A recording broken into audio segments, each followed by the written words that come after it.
listening to the Talkative Toastmaster podcast. I'm your host, Melanie Surplus. In this podcast, we explore how Toastmasters can help you to polish your public speaking skills, communicate with confidence, and amplify your authenticity. You'll hear from my fellow Toastmasters and I how this global organisation has impacted our lives for the better and how it could impact yours. Now, let's get talkative. Welcome, ladies and gentlemen, to episode 35. This week, I'm continuing with part 2 of my multi-part series about podcasting. As I mentioned in last week's episode, since launching this podcast in January, a heap of Toastmasters have mentioned to me that they're interested in doing this project, but say that they're really not sure how to get started. I get it. I procrastinated about starting a podcast for years. I was listening to the high-profile online marketers and content creators like Pat Flynn, Tim Ferriss, and Gary Vaynerchuk talking about how to start podcasting at least 10 years ago. So I even knew conceptually what was required to make it happen. But I think for me, the sticking point was always around the issue of what would I speak about? What topic that I both knew about and was passionate about and felt comfortable talking about would lend itself to the podcast format while providing some sort of information or entertainment for any potential listeners. I get why it feels overwhelming. Been there, felt that. And so I'd like to talk through how the Level 4 Create a Podcast project in the Dynamic Leadership, Presentation Mastery, and Strategic Relationships pathways can guide you through all of the key steps to kick off your own podcast. And then in the next episode, I'll talk about the practicalities like podcasting platforms or other ways of distributing your podcast out into the world, what sort of equipment and tools you'll need, and the production process, and so on. Before we begin, though, I'd just like to reiterate a message about the Talkative Toastmaster podcast that I shared in episode 32. If you're not yet a Toastmaster or are relatively new to Toastmasters, the first 30 episodes of this podcast are going to give you a deep dive into the benefits of joining the organisation, what you can expect from visiting a Toastmasters club, what actually happens at meetings, and what each of the speaking roles in club meetings involve. In those episodes as well, you'll learn about how club meetings can help you to develop confidence in both prepared and impromptu speeches, and what opportunities are available to help you to develop additional skills through speech contests or taking on club leadership roles. My amazing guests have illustrated these points with their inspirational stories of their Toastmasters journey, so definitely check out those episodes as well. Going forward, this podcast will focus less on introductory topics about Toastmasters. And as I gain more exposure to the organisation through my current role as Area 26 Director, I'm planning to explore more topics around leadership, as well as some of the more advanced skills in which we can gain experience, like podcasting. Of course, I will continue to interview other Toastmasters and share their inspiring stories. That is one of my absolute favourite parts of this podcast. So we will be getting back to interviewing guests the episode after next. And with all that being said, let's now look at how the Level 4 Create a Podcast project can introduce you to the skills needed to organise, present, produce, and distribute your own podcast. The actual assignment itself requires you to record a minimum of 60 minutes, and you're free to divide the episodes as you wish. Each separate episode must be at least 10 minutes, but can be longer if it fits your topic and style. After you record all the content, you'll then play a 5 to 10 minute segment in a club meeting and start by introducing the segment in a 2 to 3 minute speech. So there's not a massive requirement for the actual Level 4 elective project itself. It's only if and when you decide you want to keep going with a podcast, or if, as you're planning it, you decide that it's going to be a body of work that you want to create, whether that's to position yourself as expert in your field, or you're looking to get some really consistent, regular experience with interviewing people or sound editing or marketing a podcast and all the things that you have to do related to podcasting. Yeah, the actual requirements of the assessment are 60 minutes of published work. Now, what I found that having heard so much content about how to create a podcast from the influencers and experts I mentioned earlier, I've got to say that I was really impressed with the material in the Toastmasters resources for this elective. One of the huge benefits of being a member of Toastmasters and working through the Pathways program, which this elective is part of, is that you get access to some really quality resources that are not only going to help you move you through the assignments and give you the right skills, but they're also going to give you actual transferable skills. So the project guide details 7 key areas of creating a podcast, and that includes research and preparation, developing the concept, script writing and planning, recording, editing, publishing and promotion, and evaluation and feedback. So we'll just dive into those areas in a little more detail, because this is the part that actually really steps through how to go about getting started, which is my intention. Is if you want to start a podcast, I'm really hoping to inspire you to just get started.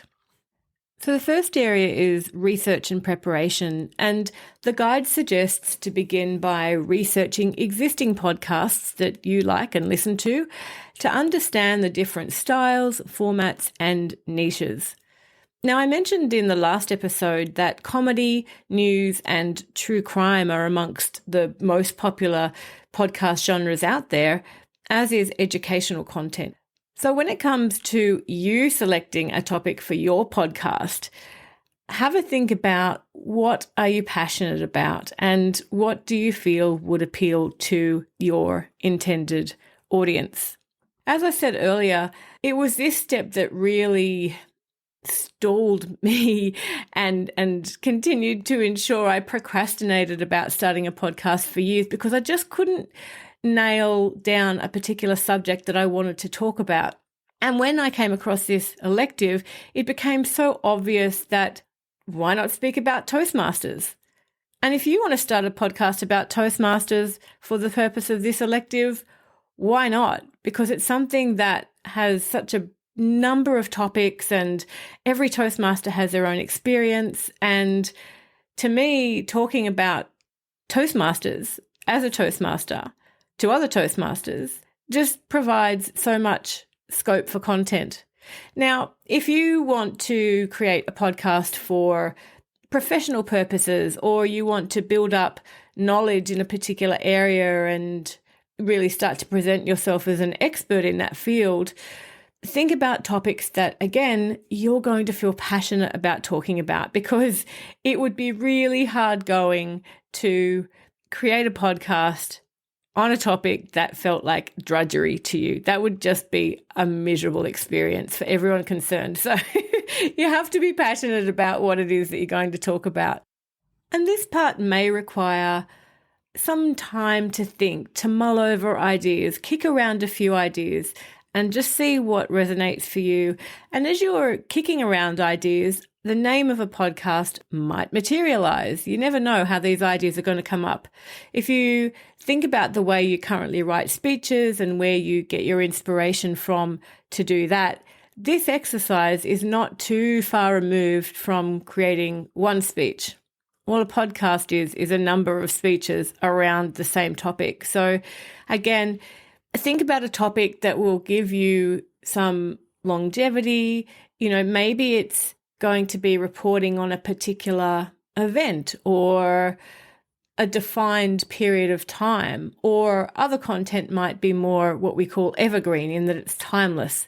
So the type of content I'm creating is mostly timeless. It's not deadline specific. It's not like it's breaking news. It's ongoing content that really is about the Toastmasters organization. So that's not going to date as much as something as, say, news content might. So then the next step is developing the concept. And this is the phase where you start to develop a clear and focused concept for your podcast. And this looks at deciding on the podcast's name, the format. So whether it's going to be interviews or solo episodes, panel discussions, or whatever format you like. Some people will choose to do their podcasts live. Others will pre-record them.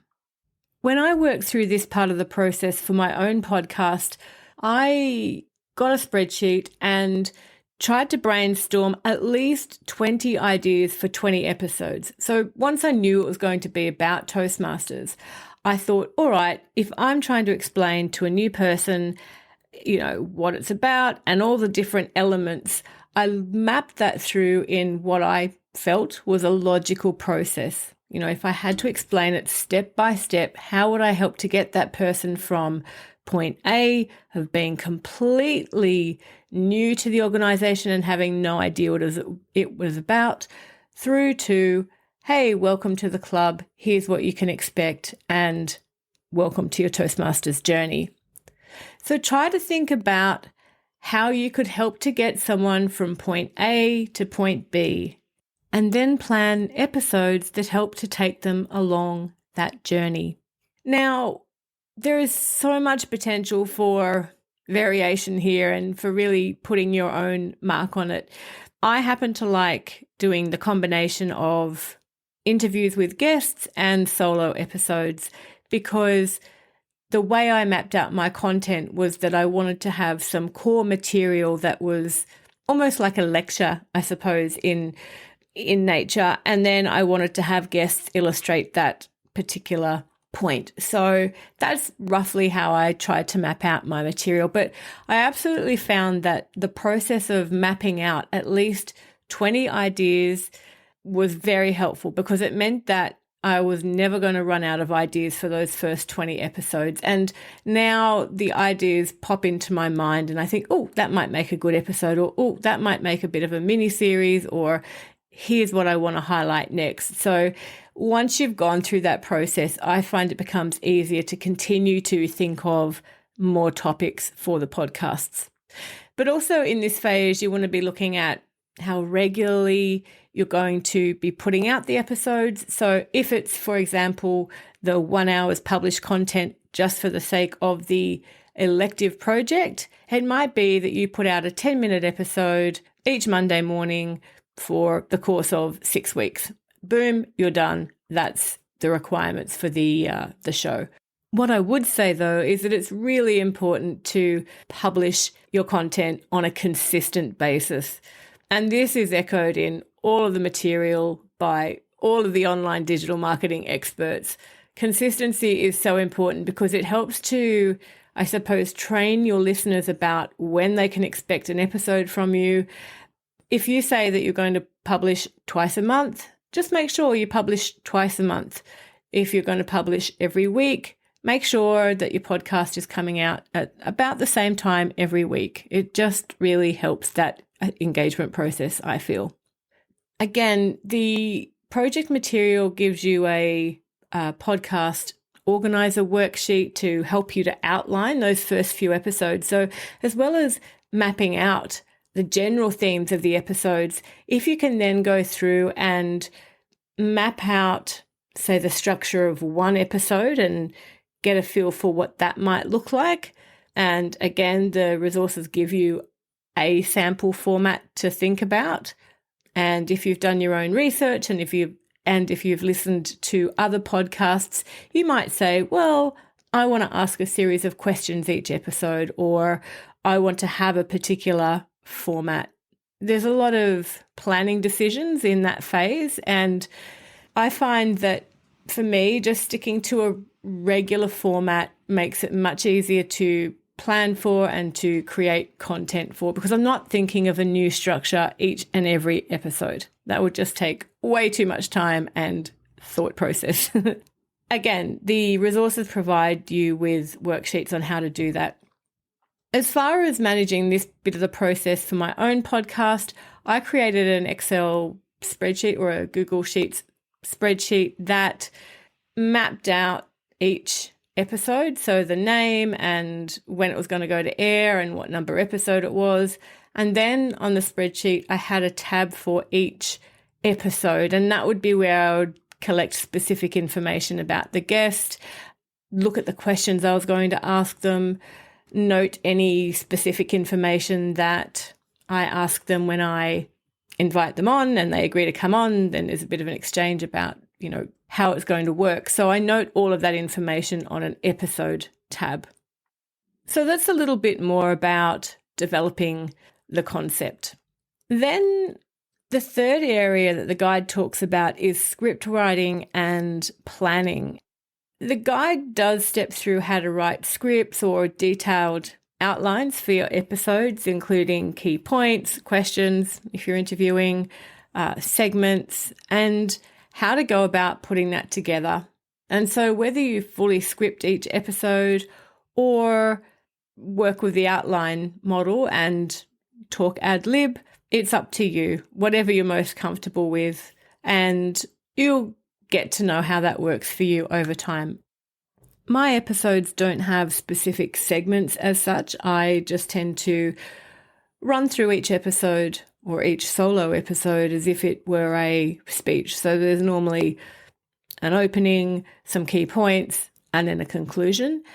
With the guest episodes, I tend to follow a base set of questions, but then let the questions and the discussion go on to wherever the guest and I choose to go with the conversation. So I like having a skeleton structure of questions in place just to guide the conversation. But then I always say to my guests, look, these are a guide. Let's just see where the conversation takes us. So again, that's going to be up to you and your preference about whether you want to fully script everything or just ad lib and see how you go. In this phase of script writing and planning, it's also worth creating a standard intro, that is the introductory content to the podcast, and an outro. And again, in my podcast, I use the same intro and same outro each time. So that content tops and tails whatever recorded content I produce for each episode. And that just helps to give the podcast a consistent theme. It pulls it all together. It makes it cohesive, and I think makes it sound professional. And if you're going for that professional quality finish, to me, those elements are important. And the guide clarifies that as well. The next phase is recording, and the guide talks to some extent about the equipment and software you'll need for creating high quality audio for your podcast. And I want to just stress here that it can be very easy to get caught up in the technical requirements, like, I have to have a studio, or I don't have the equipment, or I don't even know what to use. And at the very most basic setup, you might have a laptop or a computer with a Zoom account and do your recording into that Zoom account, edit that audio, and top and tail it with the intro and outro like I just talked about in some free editing software. And that's it. It really doesn't have to be more complicated than that, particularly if you're just starting out. I know I spent a lot of time looking into microphones and speakers and setups and all of the things, but in the end, to me, that was all just another form of procrastinating. And it wasn't until a member from my Leading Edge Club did a speech about microphones and presented 3 different options, what was great about them, what he liked about them, what price points they were. And I just remember seeing this one particular USB microphone that he mentioned, and it was the Rode Podcaster microphone, and I'll talk more about that next week. But I just remember thinking, wow, USB, that sounds easy, plug it in, ready to go. And that, for me, is the extent of my audio setup. It really doesn't get much more complicated than that. So I could have saved myself a whole lot of procrastinating by just getting going. So after the recording phase, we have the editing phase, and the guide does provide basic instructions on using audio editing software to enhance the quality of the recordings, remove errors, or add any desired effects or music. For this phase in my podcast, I definitely looked at a lot of YouTube videos on the best software to use and what types of things would need to be edited. And I ended up going with Audacity, which is free editing software. GarageBand is another version of sound editing software, which is available free on Mac machines. So again, I was starting to use the free options first, and I still don't know enough about sound editing to feel I have to go onto any paid platforms or paid options like the Adobe Suite or the more complicated ones. I just wanted to make it as easy as I could. So I did watch a few tutorials on how to do basic sound editing, and that is a process I will continue to refine. I feel like the quality of the content and the sound is good enough. If over time I can improve that, happy days. But again, I wouldn't get too hung up on it and the technicalities. All you need to do would be to watch a couple of videos on sound editing, and I can point you to those, some of the helpful videos that I used when I started to use Audacity. And yeah, that really just helps to make it sound good, but I wouldn't stress too much about that. And then after the editing phase, the guide talks about publishing and promotions. And I'm going to dive into this in a whole lot more detail in the next episode when I talk about the specific podcasting platform I use and why I use it and how it makes it fantastically easy to push the podcast content out onto different platforms.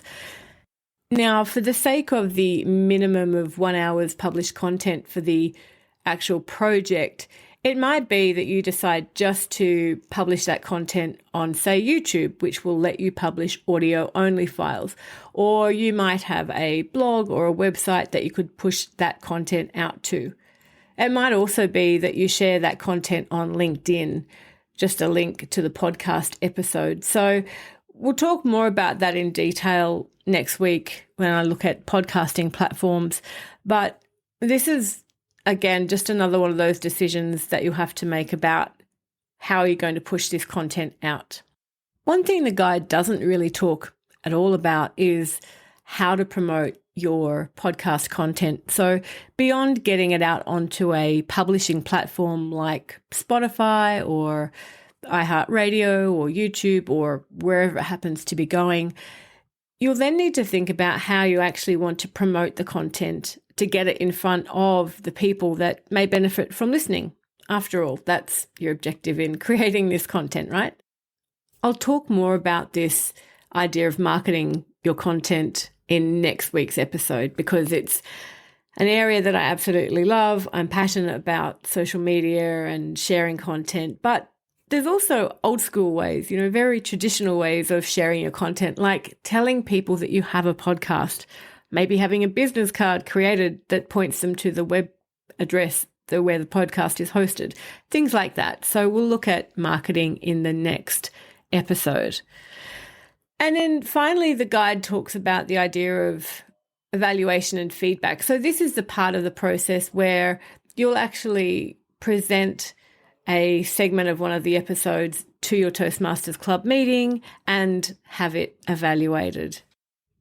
And I think this feedback process is important because, again, like any Toastmasters speech or performance, it's great to get feedback on how you're going with it, if people feel you could improve or if there's things that they really like. So I think that part of the project itself is an important part of the process, just getting feedback. In wrapping up this episode, I really want to reiterate that the Create a Podcast elective in the Pathways program offers a comprehensive and practical guide to entering the world of podcasting. There were certainly parts in the guide where I had to go off and do some extra research and learn about different things. But in terms of the actual structure of how to set up a podcast, I feel like the material was pretty solid. And I feel that it offers members who want to take on the mission of starting a podcast the chance to develop technical and communication skills while giving a structured but flexible approach to learning. And again, I probably wouldn't have started my podcast had it not been for this episode. So I'm particularly an advocate of this particular project. In the next part of this podcasting series, I'll talk about the practicalities of podcasting. So I'll run through a little bit about how my podcasting platform works and what some of the other options are there. I'll run through what sort of equipment and tools you'll need, and I've given a bit of an overview in this episode actually, but I'll go into a little bit more detail about that, and also what are some of the other software applications I use just to finish things off. And then we'll talk a little bit about marketing and, as I said, how to push your content out. So stay tuned for that one and have a great week.